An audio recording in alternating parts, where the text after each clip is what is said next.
it's Laura Pearman and this is another Laura Pearman vlog. I hope you're all doing spiffing today. I have another really interesting question about headshots. This time it's from Geoff Nicholson, host of the Success IQ podcast. Geoff asks, Laura, how can you create a good shot even though I'm really conscious of my chin line? So this is a really common area of questions that I get from people when they're either procrastinating about getting a headshot taken or when we're in the planning stages of doing a headshot session. Everyone has their hang-ups. So I have a really round face. I'm really paranoid about my chin and jowl area, a little bit like Geoff there.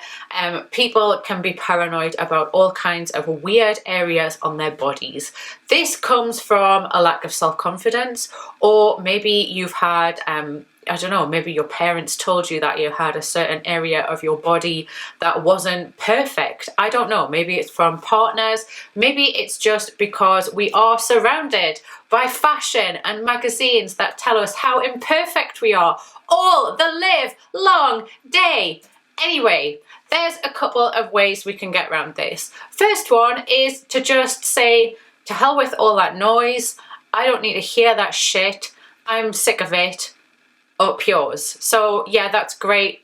We can all do that on a regular basis. We can stay away from all of that stuff in the world and we can ignore all of that. But let's face it, even the most confident people in the world, even the most top models in the world can't do that 100% of the time.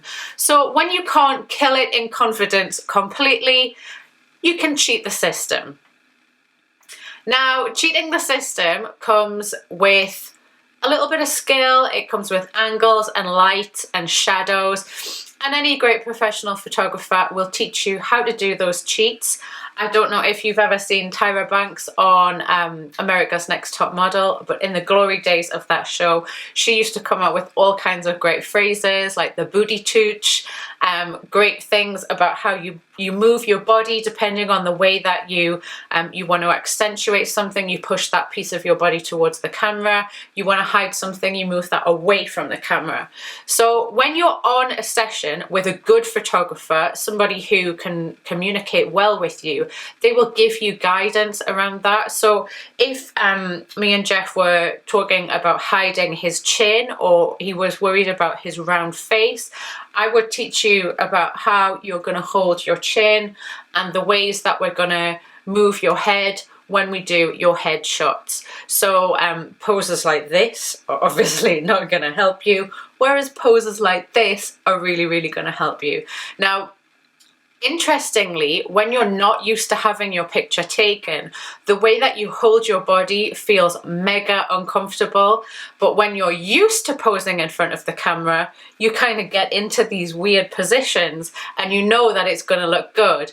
When you're standing next to somebody who does that, you're like, dude, what the frig are you doing? That looks really weird. But then when you see it translate onto the camera, you're like, oh, I see what you're doing now. So after you've had a few of these little bits of training, you kind of get the rhythm of it. It's just like when you're learning how to do professional speaking, or if you were learning how to control your voice and the volume and tone of your voice if you were talking on a podcast. So Geoff, maybe we could do a little trade-off. You could teach me how to control the volume of my voice if I was to be a guest on your podcast, and I could teach you how to control the chin when we do your headshot session.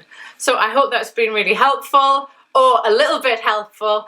If you have any more questions, you can send them to me on any social media channel, or you can just leave a comment just down here.